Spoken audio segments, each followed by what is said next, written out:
Work it, make it, do it, makes us harder, better, faster, stronger. That don't kill me, can only make me stronger. I need you to hurry up now, cause I can't wait much longer. I know I got to be right now, cause I can't get much stronger. Man, I've been waiting all night now, that's how long I've been on ya. And welcome in everybody to another edition. And yes, we have been gone for a while. We apologize. We have been slacking and being lazy, or at least I have.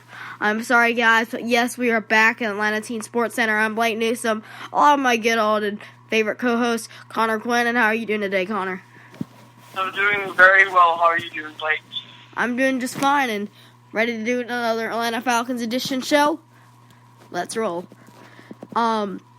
So as everybody knows, the draft has concluded from Friday and has gone all the way, has started Thursday and concluded Saturday evening.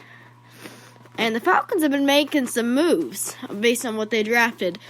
Sports Illustrated and a lot of other people have a B. I voted B in the poll of what their days of getting, I don't know how to say his full name, so I'm just going to call him Tack McKinley from UCLA is a big first-round pick, and then they got Deion Jones' replacement for his senior season, and LSU and picked him up as well in the second round.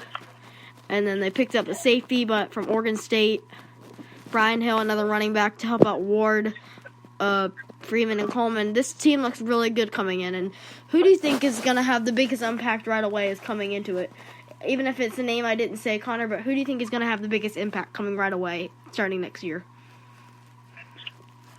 Well, I don't really know much about these players, to be honest. That the Falcons drafted, I just don't really know how that's really going to change much because they're young guys, they're rookies, and they're on a Super Bowl contenders team.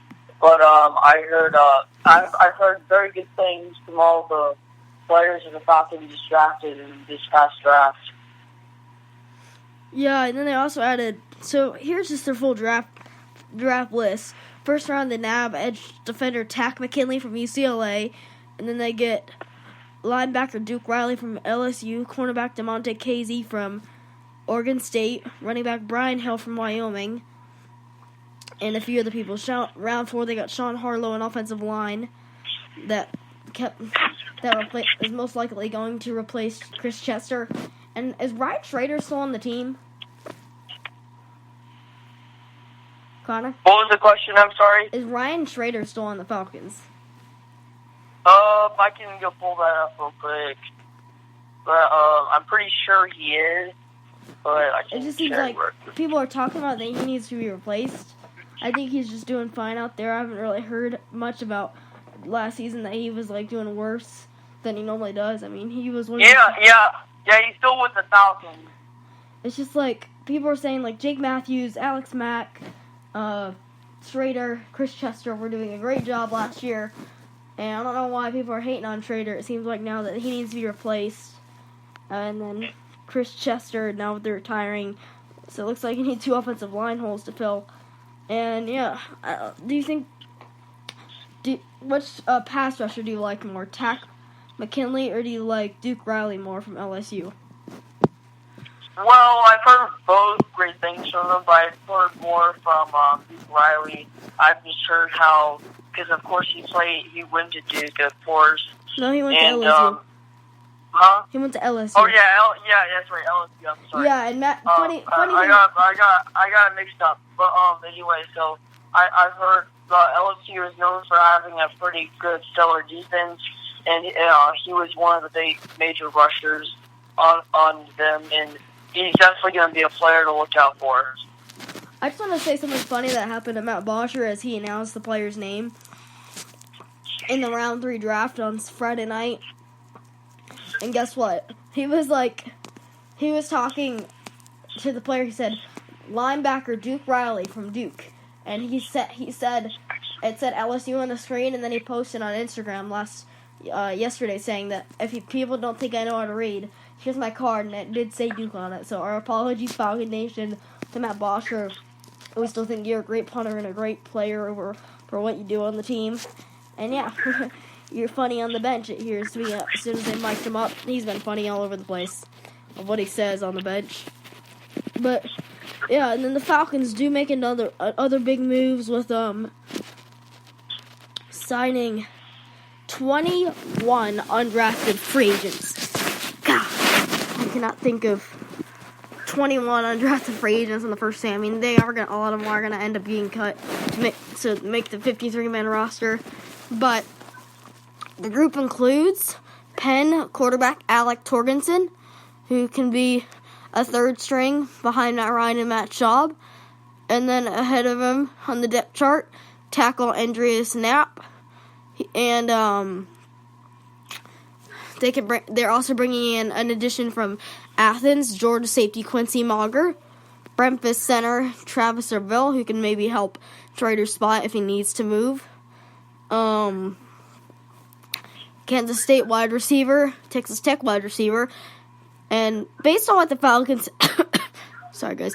Based on who the Falcons had last year and who didn't have a breakout season, like I'm talking like Justin Hardy, that third-round pick, I can't think of his name. He had a good year, but, he didn't have a breakout season. Like, Vic Beasley had a breakout season. Devondre Campbell had a good year, but, he didn't have, like, a breakout season. And he was a rookie. But based on who's your top offensive player that's going to have a breakout season, and who's your top defensive player for the Falcons this year who's going to have a breakout season? Well, of course, Hey, everybody, we're back, and my dog is now, like, coming up to me, so if you hear weird panning or whatever, that's just my dog. But, getting back to the point... Connor, I said that, because we had to go on pause there for just a second, who do you think is going to have the biggest offensive breakout year and the defensive breakout year for the Falcons?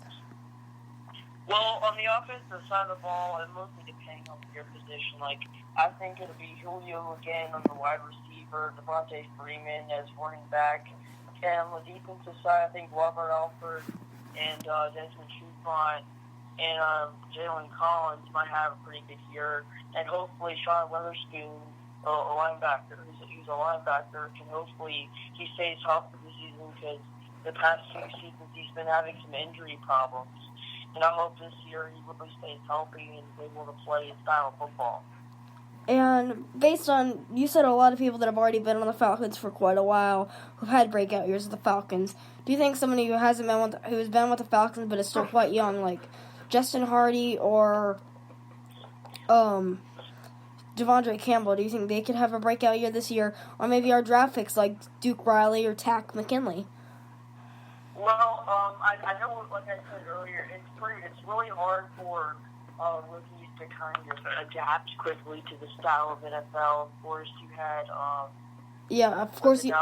for the Dallas Cowboys, you had Ezekiel Elliott and Dak Prescott. They did a fantastic job in the first season. Part of it was Tony Romo was injured. And Dak Prescott, I remember him being drafted, and I said that day, he's going to be a great backup for Tony Romo. That was a good pick by the Cowboys, and sure enough, he ended up starting on opening day for the Cowboys. I didn't think he'd be that well. I knew Zeke would do a good job because they drafted him because they needed more running back depth. And Barry, can you not? Yeah, I'm talking to my dog, guys. Barry, can you not? Yeah, continue, Connor.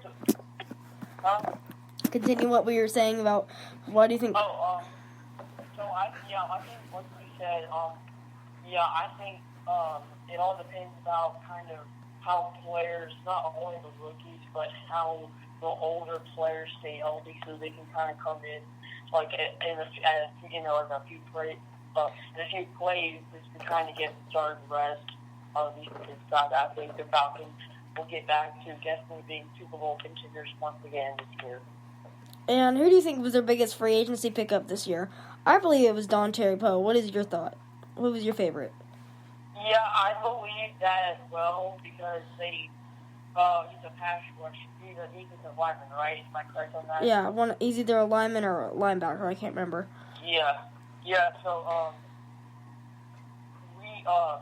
we definitely need another defense because clearly defense was another reason why we blew Super Bowl 51 and we couldn't stop Tom Brady. At the beginning, we at the beginning of the game, we really got a lot of pressure on it, but it seemed like when our offense started thinking of our defense couldn't handle it, the way our young defense is. And I just think that we need to stick with we need a bit of an older defense with more experience, so we can. So like everyone was really excited when the Falcons signed Dwight Freeney, because he's been in like 2 other Super Bowls, I believe. Yes. Which was the 3rd one this past year. Yeah. And something like that. And I just think that we need to get more guys with experience, but also young talent. And I definitely agree. I mean, you don't really expect to have 3 draft starters to start the year. I mean, it didn't start off the year like that. I think Weatherspoon and Warlow were starting, then Deion Jones got the position. Keon O'Neal had to earn the position over Golson. And then, I can't remember, I think Jamie Collins, after Trufant got hurt, had to earn the position. So, yeah, I mean, it didn't start out the way. It ended up ending like that. And if the Falcons were to have some of those guys that they had some last year, like Dwight Freeney, I think he's probably the only position, or I think 2 players that I'd like the Falcons still to have in that pass rush for them to be 100% elite and probably 2 levels up from the year before, if that makes sense, is Caleb Brantley, who went to the Browns in the 6th round pick from defensive line, which I think the Falcons should add more depth there, who was still on the board, and the Falcons decided to go with Brian Hill, another running back for some reason. Connor and I were confused about that. And I think if Dwight Freeney, even though he was going to be a bigger cap hit this year, was still on the team for maybe 1 more year and still putting in numbers, I think this defense would be something to reckon with after just 1 year. And some of those rookies now having a year of experience under their belt and adding in more rookies, that defense would look unstoppable. Yep. And let's move on to the schedule. Let me pause it for just a second so I can pull up the schedule, guys. So hold on just 1 sec. Wait, why did you pause it? And we're back, guys. I just had to pause it there for just a second so I can pull up the schedule, because I have the ability to do that on Spreaker. Ha ha ha. So, the Falcons start off the year with 3 NFC North opponents at Chicago. Green Bay comes here for the first ever Falcons game at Mercedes-Benz. And then they go up to Detroit. And I think they play the Vikings at home later in the year. So they play all of the NFC North teams. And in the first out of the first 6 games, Connor, if you need to pull it up, you can go ahead while I'm talking. Who do you think is going to be the hardest game for the Falcons? It could be a sleeper. It could be just because, they're playing the Patriots or whatever. But who do you think is going? Yeah, I know because Adrian Peterson, is he retiring? He's on the Saints. Oh, that's right. I forgot about that. I remember he told me that the other day. I know the Vikings. They started off the year this past season with like the 5 or 6 record. They started out so hard, so then they kind of split up. I think the Falcons had so much season when they this past year when they won the first 5 games, and then they kind of split up, finished out the year with an 8-8 record. Mm-hmm. And they came out this year with 11-5, making it to the Super Bowl. So tremendous improvement, and you gotta watch out for players, veteran players on the Vikings, like him, except he's been traded. And also New England, of course, that's a tough test. The Falcons. If we have to get back to the Super Bowl and we have to face them again, would much rather we beat them in the Super Bowl, obviously, in the Week 7 game, I guess. But I don't know why people were hoping the Patriots would be the first round matchup. I mean, not the first round matchup. The first game of the season. Because if the Falcons were to lose it, I would actually have, honestly, to be honest, I would actually hope that to be first. And here's why: is because you can kind of get them out of the way. You don't have to worry about them for the rest of the season unless you probably get back to the Super Bowl, because they're probably going to need you back. So I would much rather have them, to be honest. And the reason I don't want them to be there is because of you just lost to them in literally your last game. If you come right back to them and lose it just again, just like the Broncos beat the Panthers twice, the Super Bowl 50 upset and the round in the season opener last year. If that were to happen, it'd be mayhem all over again. The Falcons would be made fun of already, just like it was a few months ago. And I just want to avoid that and show them if they can come out a strong start and Tom Brady has momentum coming in and the Falcons have momentum coming in, this should be more of a clash than, let's just put a Super Bowl rematch right out there, okay?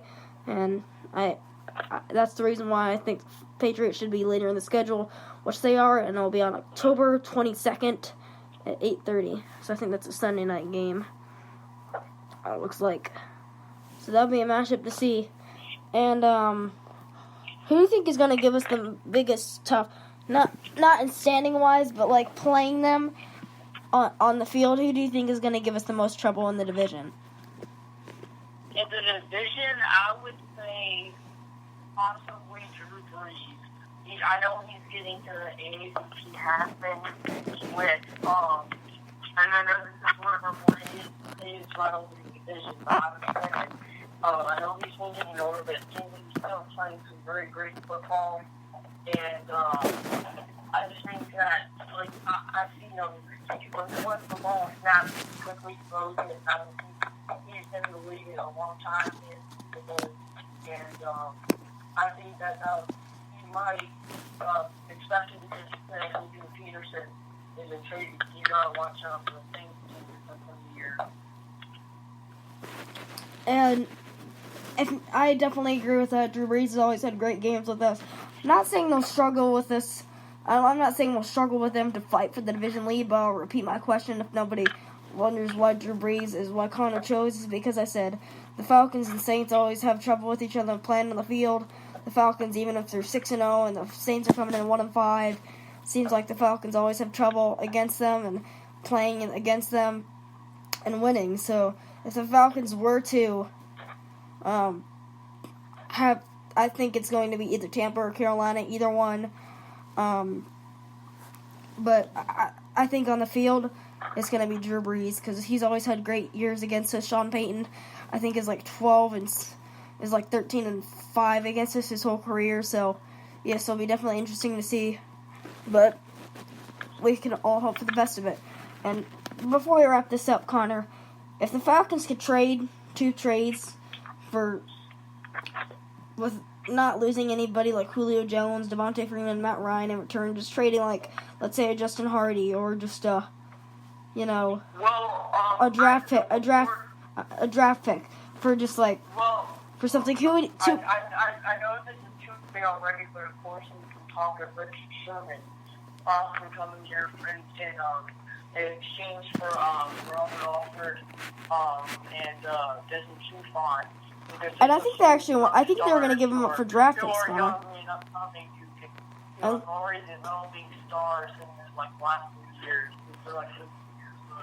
And Connor, I think they were actually going to trade him for draft picks because they were going to they wanted to get cornerback and safety depth, and they wanted to get more fired up in the locker room, so that's why they wanted him. I don't think they wanted to exchange him for Trufant and Julio and Robert Alford. I think they just wanted to exchange him for draft picks, so the Seahawks wanted younger talent, and because Dan Quinn has been able to pull off some trades from his Seattle days, I think that's the reason they wanted him. I don't think they were going to exchange him for him, but keep going.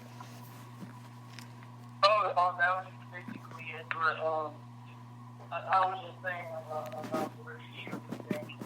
I'll get to start off, of course, about after years ago, the interview with Michael Crabtree, when he called him a mediocre, and of course, in the choking side, and Crabtree time was kind of penalty. Of course, you saw the first game. He's definitely one of those guys who's very competitive, but I think he kind of overreacted. And I agree that he is one of the best corners in the league, but the way he kind of makes him look bad is a little bit from like a mental standpoint. And can you repeat that question one more time, Connor? What's that? Can you repeat that question one more time? What question? I thought you asked me a question. You didn't? No. I'm sorry, guys. I'm fading, aren't I? But anyway, that about wraps it up for this. It's getting late for us because we're school kids, and the year's still winding down.